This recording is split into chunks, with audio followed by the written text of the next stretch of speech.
ناظرین السلام علیکم، اردو پیارا چینل میں خوش آمدید۔ آج ہمارا جو موضوع ہے وہ ہے مصدر، یعنی مصدر کی تعریف اور مصدر کی قسمیں، معروف و مجہول۔ یہ آج ہم اس ویڈیو میں اس لیکچر میں سیکھیں گے، اور مزید بہترین لیکچر سننے کے لیے اس چینل کو ضرور جوائن کیجیے۔ شکریہ۔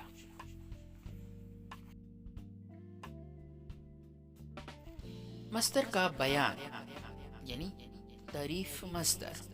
مصدر وہ ہے جس سے فعل اور اسم مشتق بنایا جائے، یعنی اس میں مشتق بنایا جائے۔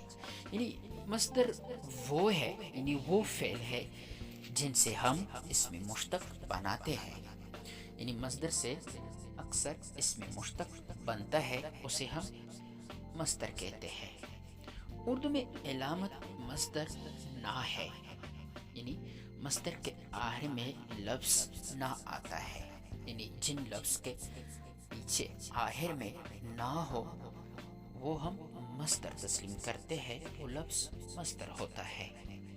جیسے آنا، جانا، لکھنا، کرنا، یعنی بہت سے ایسے الفاظ ہیں جن کے آخر میں نہ کا استعمال کیا جاتا ہے تو وہ مصدر ہوتے ہیں وغیرہ۔ تقسیم مصدر کی دو قسمیں ہیں، یعنی مصدر کی جو ٹکڑے ہیں وہ دو ہے۔ مصدر دو ٹکڑوں میں تقسیم کیا گیا ہے۔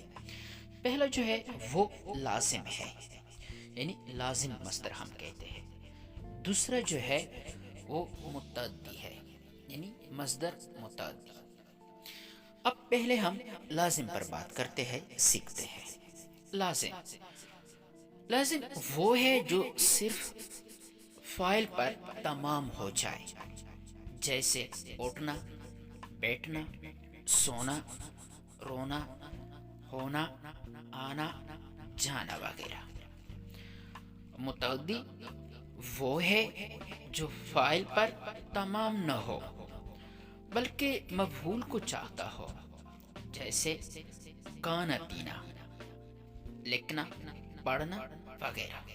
پھر مصدر متعدی دو قسمیں ہیں، یعنی مصدر متعدی جو ہے وہ دو حصوں میں، دو ٹکڑوں میں تقسیم کیا گیا ہے۔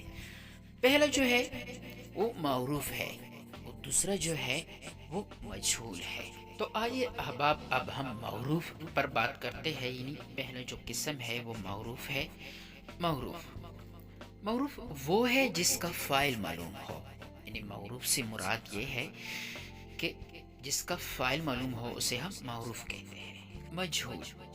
مجہول وہ ہے جس کا فاعل معلوم نہ ہو۔ جاننا چاہیے کہ مصدر و معروف سے صیغہ واحد غائب ماضی مطلق کے آخر لفظ جانا بڑھانے سے مصدر مجہول بن جاتا ہے، جیسے کھایا جانا، پیا جانا وغیرہ۔